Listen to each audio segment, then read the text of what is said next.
também para forçar uma simplicidade didática, ao contrário, acredita que o Estado deveria oferecer meios aos cidadãos para não se permitirem ser manipulados e dominados pelos poderes avassaladores da estética literária, quando esta é utilizada pelo Estado como verdade religiosa. Já de partida, os dois Sócrates reconhecem a diferença entre arte menor e arte maior, na medida em que a primeira pode ser vigiada e produzida segundo a intervenção do Estado, enquanto a arte maior é tão poderosa e livre que o Estado não seria capaz de vigiá-la, limitando assim sua liberdade. Quanto a esta última, o Estado só é capaz de utilizá-la segundo princípios propagandísticos que a divorcie de seu contexto e a recontextualize a fins alheios à própria estética, no caso específico do exemplo de Platão, como verdade religiosa para os fins políticos de uma elite social. O fato é que o primeiro Sócrates propõe a expulsão do grande artista da cidade, e o segundo propõe uma educação estética dos cidadãos da cidade. É precisamente por isso que o primeiro Sócrates, autoritário e temeroso desses efeitos estéticos na psique humana, propõe a expulsão da grande arte, deixando a arte menor para ser vigiada e produzida segundo as intervenções do Estado, que se daria por um tipo de censura dos conteúdos, das imagens selecionadas, sugestões imagéticas, etc. Assim, para operar segundo uma formatação dirigida e controladora da psique humana de cada cidadão, esse primeiro Sócrates sugere, diretamente no livro terceiro, a criação de um mitos, que ele reconhece como uma mentira nobre, que se tornaria, para as gerações seguintes, um tipo de verdade. Trata-se de uma recriação do mitos das eras, que está lá em Hesíodo, que Platão põe na boca desse primeiro Sócrates. Abro aspas. Glauco pergunta a Sócrates: sabes de algum expediente para fazer acreditar neste mito? Sócrates responde: nenhum, para que esses homens creiam nele. Mas, talvez para os filhos deles, para os que vierem após eles, e os demais homens. O segundo Sócrates, ao contrário, propõe filosoficamente a educação psíquica dos cidadãos, para que estes possam compreender as mensagens de uma grande obra de arte como princípio estético, não como verdade religiosa, ao mesmo tempo em que se afasta da ideia de sua postura tirânica de outrora, não mais propondo a vigilância e a censura estética dos mitoi para manipular as psicae dos cidadãos. O próprio segundo Sócrates menciona um mitos, na verdade uma recriação de um mito zófico, no livro 10º, com o intuito de sustentar que, se entendermos as estruturas profundas dos mitoi, com essa grandeza, não os seus conteúdos de superfície, teremos a capacidade de fazer avançar nossa psique e toda a humanidade. Abro aspas, diz esse segundo Sócrates no último livro da República. E foi assim, ó Glauco, que a história se salvou e não pereceu, e poderá salvar-nos se lhe dermos crédito e fazermos passar a salvo o rio do Lete, e não poluir a alma. Fecho aspas. Embora a tradutora, que é a Rocha Pereira, né, de Coimbra, tenha optado por utilizar história com uma certa razão de ser, a expressão em grego é mitos, literalmente. Este é apenas um detalhe para demonstrar o encadeamento lógico e sutil que Platão elabora em sua semiótica da imagem, ao sugerir que o mesmo Sócrates, que nos primeiros livros sugere a expulsão da grande arte, ou melhor, dos grandes mitoi literários, é a mesma personagem, mas agora filosoficamente transformada, que no último livro sugere a não expulsão desses grandes mitoi, mas antes a sua compreensão enquanto imagens que alcançam o mais profundo da psique humana. Se levarmos a diferença de postura de Sócrates na trama dialógica a sério, teremos de aceitar que Platão estava bem atento às trivialidades e às grandezas dos mitos literários do que a tradição pôde perceber ao longo da história da filosofia. Assim, o Sócrates tirânico busca substituir a má compreensão psíquica em torno de uma grande obra de arte por obras menores, vigiando-a e aplicando censura desde sua idealização, substituindo os conteúdos de superfície, sem, no entanto, substituir a estrutura profunda dessas produções, mas mantendo antes o mesmo grau de ignorância nas psicais dos cidadãos, na vida política da cidade. O resultado disto é a substituição de uma alienação por outra, fundada pela trivialidade narrativa. O Sócrates filósofo, por outro lado, busca apontar a má compreensão psíquica em torno de uma grande obra de arte, exatamente para evitar alienações sociais e políticas das psicais dos cidadãos, sustentando de tal maneira a necessidade de uma educação estética da humanidade, a ponto de acreditar idealistamente que a humanidade seria capaz um dia, talvez um dia apenas, de reconhecer as trivialidades manipuladoras da arte menor e também as manipulações feitas pelo Estado e pelas instituições religiosas à arte maior, entendendo a estética como representação que toca profundamente a psique humana, não como verdade religiosa.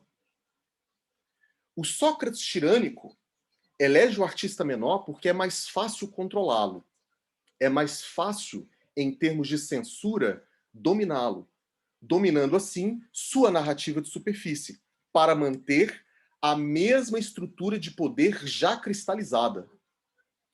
Em outras palavras, para começar a colocar aqui Platão e Cote em perspectiva, é mais fácil manter o sistema de poder pelas narrativas triviais, já que, com elas, pode-se mudar livremente as roupagens superficiais, mantendo-se o mesmo nível estrutural de prisão psíquica. Este é o erro do primeiro Sócrates, entendido erroneamente pela história da filosofia como um erro de Platão. Erro que se dá pela incompreensão de que os aspectos estéticos em Platão são indispensáveis para a própria compreensão de sua filosofia. Afinal, ele não produziu em suas narrativas trivialidades maniqueístas como sustenta a história da filosofia ainda hoje. Segunda seção, Cote e a narrativa trivial. Embora Cote não foque e não tenha a intenção de focar sua narrativa trivial em Platão, tomo aqui a liberdade de comparar o que sugere Cote com sua sistematização sobre a problemática estética do trivial na narrativa, se é que assim eu posso substantivar seu ensaio. E o que problematiza Platão acerca dos perigosos efeitos da estética na psique humana, quando intervenenciada pelo sistema de poder. Cote, em sua obra A Narrativa Trivial, concentra-se em uma problemática que, na República de Platão, surge de maneira bastante diluída e que parece ter passado invisível pela história da filosofia. Só disto, apesar de alguns excessos, já tenho elogios suficientes para elencá-la como a obra mais simples e mais importante do repertório de Cote. Cote sustenta a narrativa como um perigoso gênero literário que, com suas trivialidades estruturais, promove a continuidade de manipulação e de dominação no interior de uma sociedade, aparentando mudança com suas roupagens de superfície, enquanto mantém exatamente o sistema de poder vigente e dominante pela manutenção da trivialidade de sua estrutura. Nesse sentido, Cote desenvolve uma crítica hermenêutica de um problema de semiótica literária daquilo que, em Platão, é um apontamento de um problema de ignorância psicológica. Em outras palavras, enquanto Platão problematiza a psicologia humana diante da estética, Cote problematiza a pouca capacidade humana para a estética não trivial. Para colocar a problemática de maneira prática, Cote diz: aí já não importa mais, fundamentalmente, abro aspas, se o ambiente é a selva, a campina ou o espaço interestelar, não é essencial que se usem facas ou canhões a laser, venenos ou raios de seres desconhecidos. Não há diferença básica de função entre um cavalo ou uma nave, uma pancada ou um pensamento. O que se deve buscar na diferença entre os gêneros é o denominador comum entre eles, a sua estrutura profunda, mas entendida naquilo que é um gesto semântico, conjugando um sentido a um modo de dizer, destinado a doutrinar pessoas sob a aparência de diversão. Um determinado gênero, como a novela de detetive, pode servir de roteiro para chegar ao gesto da estrutura comum e diversos gêneros, pertencentes, portanto, a um gênero maior, a narrativa trivial. Fecho aspas. O problema é quando a fantasia é utilizada para que nada aconteça, servindo para, abro aspas, compensar a regressão, não para cultivar um progresso interior. Fecho aspas. E nesse sentido, quando serve para manter o sistema social imobilizado, sem qualquer tipo de progresso interno. Enfrentamos aí uma arma difícil de ser combatida, visto que tem muita força política invisibilizada negativamente nas estruturas disfarçadas em roupagens de superfícies de novidade, enrijecendo, desde dentro, a mente de uma vasta massa necessitada social e politicamente, que, porventura, é a que mais necessita de progresso. Nesse sentido, fantasia e sentimentalidade podem e serão utilizadas com boas técnicas competentes não banais para tal enrijecimento. Afinal, um sistema de poder eficiente sabe que, abro aspas, cito Cote, a manipulação só é competente quando não se mostra como manipulação. Fecho aspas. O cerne da trivialidade para Cote está, portanto, no maniqueísmo patológico de simplificação da vida em bem e mal. Cito Cote novamente. Sob a aparência de milhões de variantes em nível de estrutura de superfície, a narrativa trivial encena, em sua estrutura profunda, o ritual da eterna vitória do bem sobre o mal, definidos a priori, maniqueisticamente, sem maior discussão. Fecho aspas. Cote nos oferece um exemplo simples para a nossa era: Jesus e Cristo. Para o nascimento do segundo é preciso que o primeiro morra. Para que isso aconteça, entretanto, a narrativa precisa de um vilão que exerça plenamente sua existência absolutizada como vilão, nesse caso, Judas. É nesse sentido que as narrativas triviais recorrem à figura maniqueísta do mocinho e do vilão e precisam fazer o primeiro se sobressair sobre o segundo. Cito Cote novamente. O mocinho precisa perceber de modo evidente a ação do mal, para só depois agir quando não lhe é deixada nenhuma outra opção que não a de fazer justiça com as próprias mãos. Estruturalmente, o dinamizador da história é aquele que corporifica o mal, o bandido. Ele é como que o herói do processo, aquele que movimenta a estrutura. Sem ele, nada aconteceria. Ele é o Judas de que Jesus necessita para poder tornar-se Cristo. Sem ele, o receptor não teria nenhuma diversão. O bandido precisa esforçar-se para que o mocinho reimponha a ordem e o receptor chegue ao seu prazer. A narrativa trivial é uma versão laica de princípios religiosos. Ela funciona como uma doutrinação diuturna da população, para que determinados valores sejam mantidos mediante reiteração. Fecho aspas.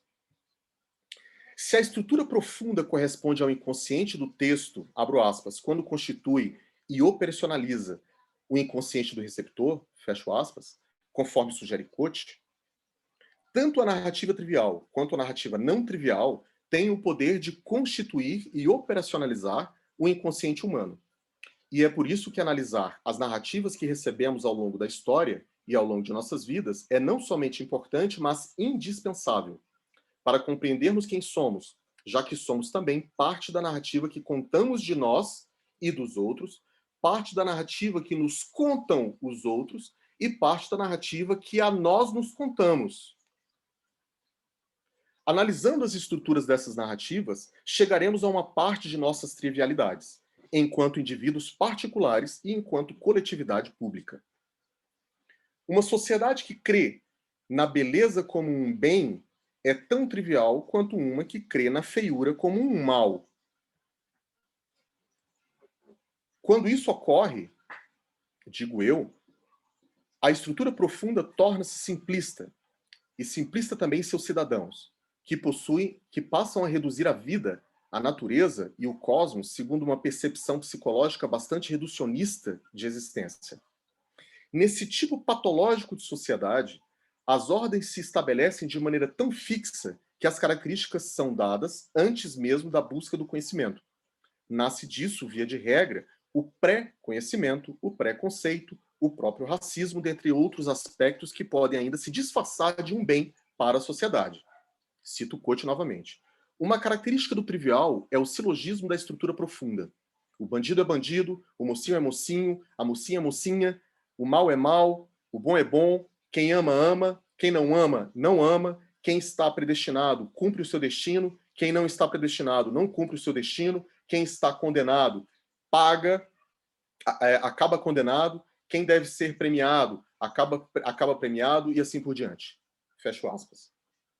Embora o simplismo da narrativa trivial se proponha como uma mimesis detalhada da vida humana, ela é, na verdade, uma mimesis das superficialidades, disfarçando a própria essência humana. Abro aspas novamente. A narrativa trivial se propõe como cópia em todos os seus detalhes, para melhor não ser cópia na essência.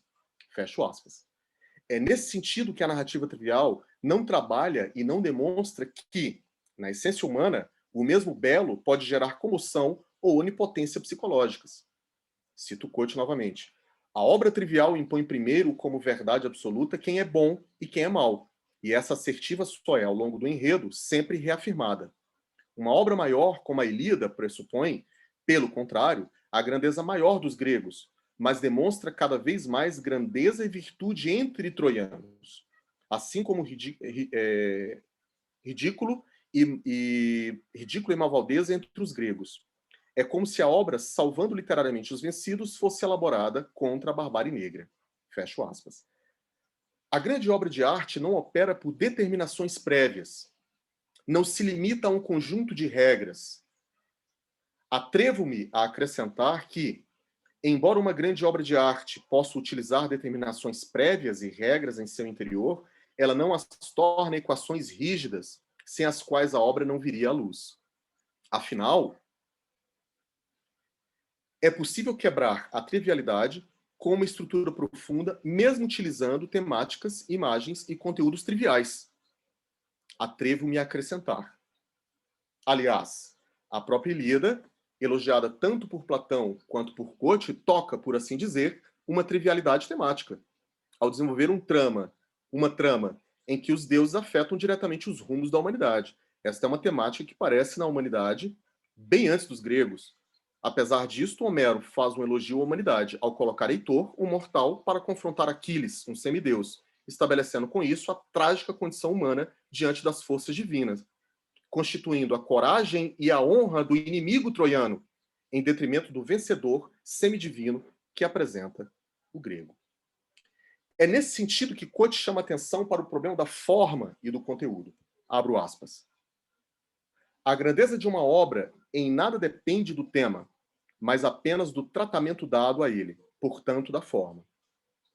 É, no entanto, também impossível ter uma grande obra ao tratar apenas de temas ínfimos dentro de um horizonte tacanho. Fecho aspas. Levando em conta todo o embate empreendido por muitos filósofos ao longo de nossa história da filosofia, Cote suspeita e defende que a grande literatura ensina que o ser humano é essencialmente mau. Vou repetir. Cote suspeita e defende que a grande literatura ensina que o ser humano é essencialmente mau,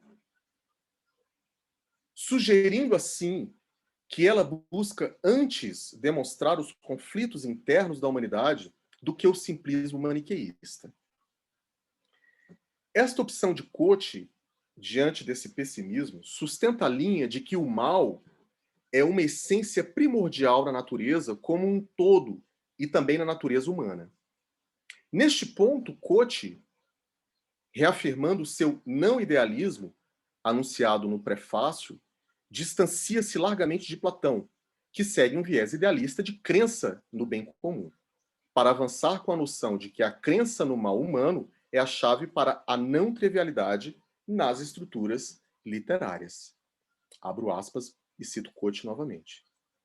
A grande literatura parece ensinar que o homem é sobretudo mau e pérfido, e não se pode garantir que ela trata de redimi-lo. Ela mostra como o homem é, em suas contradições e embates. Aspecto que a diferencia da literatura trivial é que ela não acredita em uma divisão maniqueísta entre bons e maus, que os maus serão sempre punidos e os bons recompensados. Mas também isso por si não a define nem garante. Fecho aspas.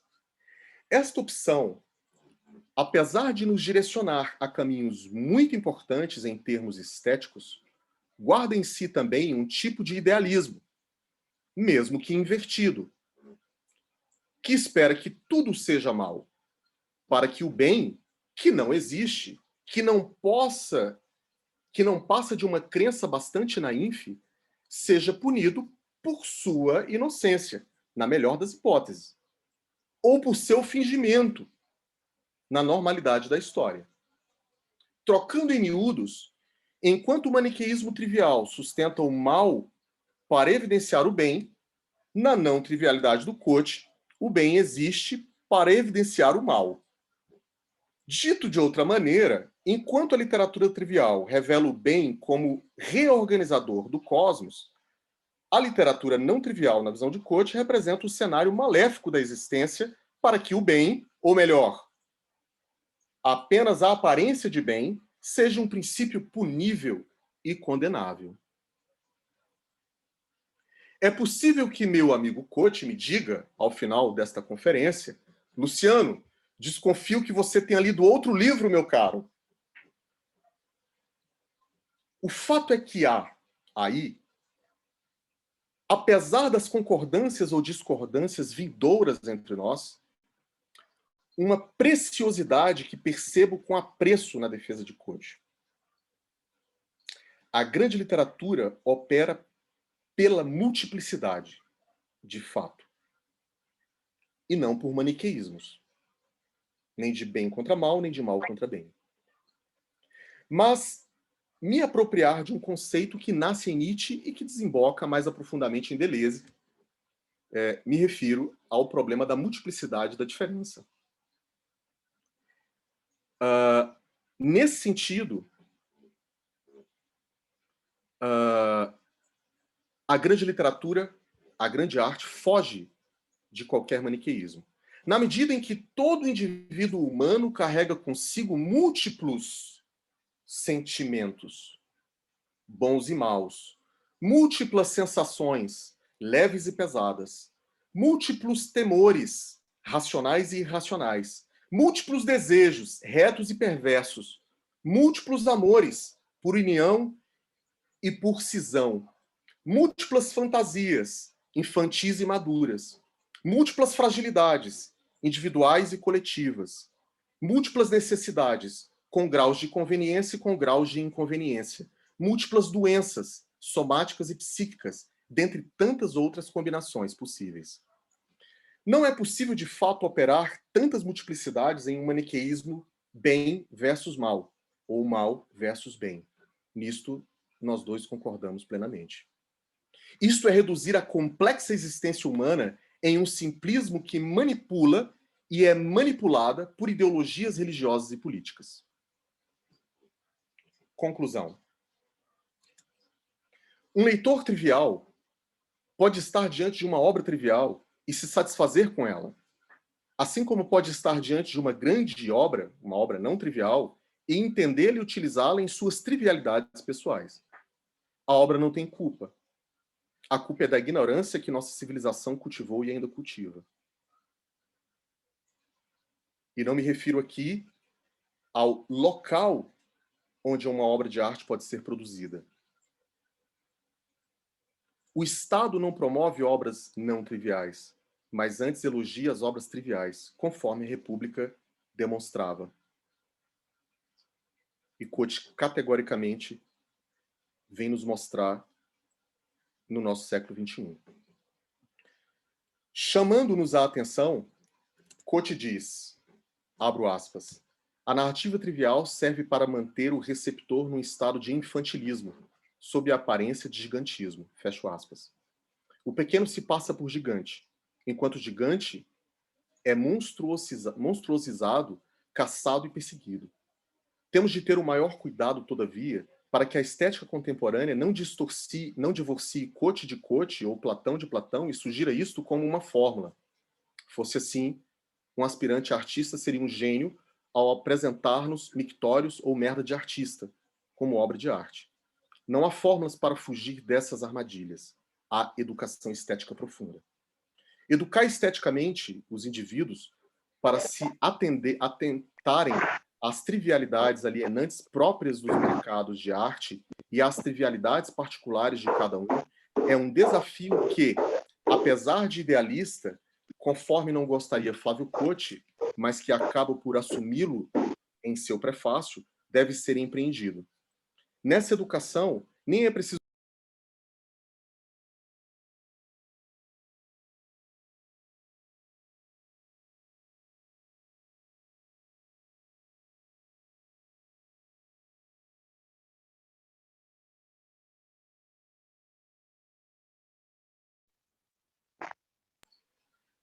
Meu microfone, aparecem umas mensagens estranhas aqui. Meu microfone, vocês estão me ouvindo? Luciano, tô te ouvindo. Já foram 30 minutos, tá bom? Só 30 segundos eu fecho. Tá. Obrigado. E o microfone, agora voltou. Agora voltou. Parou, mas voltou agora. Acho que está normal. Ok.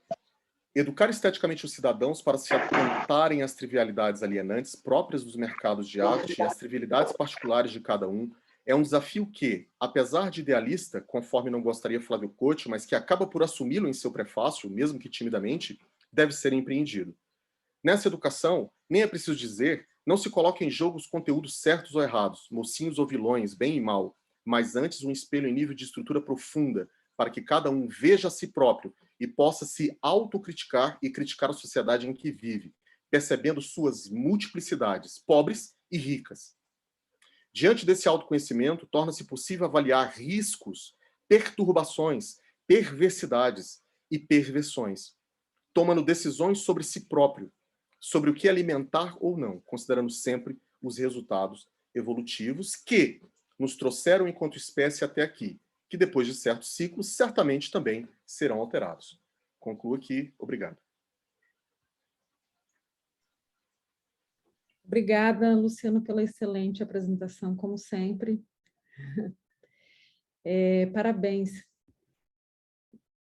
Acho que ninguém imaginava que o Narrativa Trivial fosse tão citado entre ontem e hoje, né? Bom, então eu vou voltar minha palavra a você, né? Para fazer a apresentação do Flávio. O convite ao Flávio para a fala dele, né? O professor Jaime está também na sala. Boa tarde, professor Jaime, seja bem-vindo. Não sei se ele está nos ouvindo.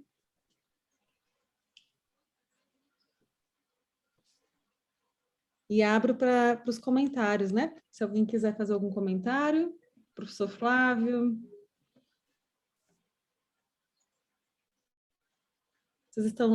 Vocês estão nos ouvindo? Estão ouvindo? Sim? Uhum. Tá. Sim.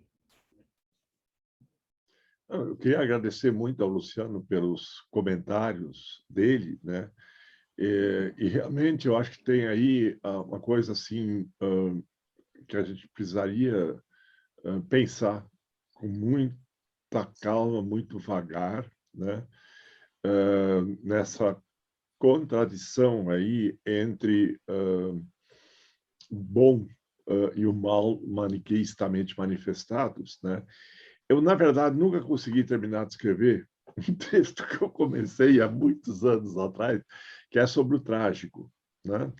Porque, por exemplo, em Shakespeare, né, o Ricardo III é um vilão, né, que acaba sendo punido. Então, você tem uma estrutura trivial numa tragédia que é das maiores do Shakespeare, né? O Ricardo II é uma porcaria de um rei que é destituído, né, mas acaba morrendo com uma espada na mão, lutando contra os carrascos dele, entendeu? Quer dizer, se alça ele a uma dignidade que ele não tinha enquanto rei, né? E assim, sabe, por exemplo, o cristianismo, né? Cristo colocado na cruz é visto como o salvador da humanidade toda, né? Tem uma cena do Dostoiévski que eu gosto muito, do Crime e Castigo, né? Quando a Sônia está lá prostituindo-se nas ruas para sustentar os irmãos menores, porque o pai é um alcoólatra, né? E o Raskolnikov se ajoelha diante dela e diz: eu me ajoelho diante de toda a miséria humana, né? Ou no Novo Testamento, né, quando Simão Pedro ouve o galo pela terceira vez, né, e ele lembrou das palavras de Cristo: antes do galo cantar 3 vezes, você há de me trair, né? E o texto termina só: e Pedro amargamente chorou. Ponto. Entendeu? Quer dizer, sabe, são momentos sublimes no meio do lixo, no meio de situações de miséria, né? E, vejam, o que eu lamento é que, por exemplo, nos cursos de letras e no ensino de literatura, de modo geral, não se discuta isso, sabe? E também mesmo nos cursos de filosofia, né? Eu já dei aulas de temas filosóficos em tragédias, né?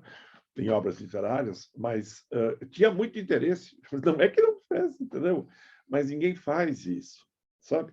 Ou chegar e considerar o Novo Testamento como literatura, sabe? De estilo sublime, né? Então, são toda uma série de outras coisas que vão se desdobrando, né?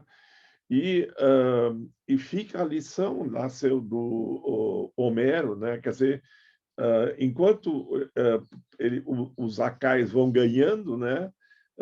Na guerra, eles vão perdendo em humanidade, né? E os derrotados troianos vão ganhando cada vez mais. Então, são duas balanças em zeugma, chamamos assim isso, né? E eu acho que isso não é uma receita para fazer grandes obras, entendeu? Mas, para mim, a gente nota certos sintomas em grandes obras, né? E eu acho que esses princípios também poderiam servir para avaliar obras arquitetônicas, né? Quer dizer, sabe, a arquitetura constrói paredes para construir vazios, né?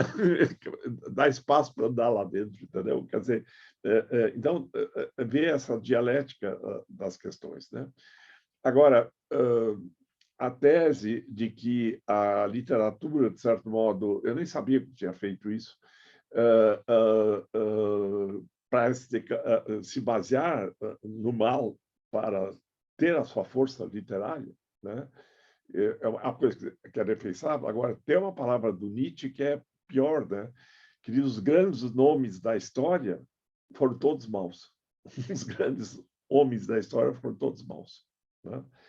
E dependendo de como é que a gente lê, né? Então, eu acho que, sabe, eu quero agradecer a participação do Luciano, como também dos outros, por permitirmos que a gente pense adiante essas questões, né?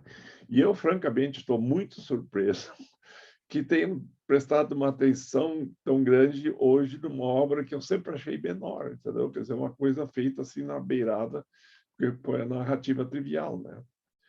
E Eu não sabia que o Cabreira... Foi o Cabreira, né, que te falou? foi. Imaginei. Quando você falou a história, eu pensei que fosse Cabreira. Eu não sabia que ele tinha falado isso para você, não. É. Mas ela é uma obra grande. Eu acho sua maior obra. Cabreira tem razão e eu concordo. Não sabia que ele falava isso, mas eu concordo. O Por mais que você não esperasse isso. Não, o chato é que me custou o emprego na PUC de São Paulo, né? Sabe, literalmente foi isso, né? Quer dizer, como é que você quer, com um esquema rígido de tipos de signo em Peirce, né, enfrentar esses problemas, sabe? Sem querer falar mal das costas e já fazendo, quer dizer, a moça ontem apresenta, que é lá do grupo, né? Elas falam em dialética e não conseguem perceber, né? Por exemplo, a contradição do ícone, né? Que procura ser uma identidade com a coisa representada, e esse é o esquema do Peirce para dividir os signos entre parecência e não parecência, entre caráter arbitrário do signo verbal, por exemplo, e o rema lá no meio remando, entendeu? E eu posso fazer uma coisa muito parecida e exatamente na semelhança se mostrar a diferença. Né?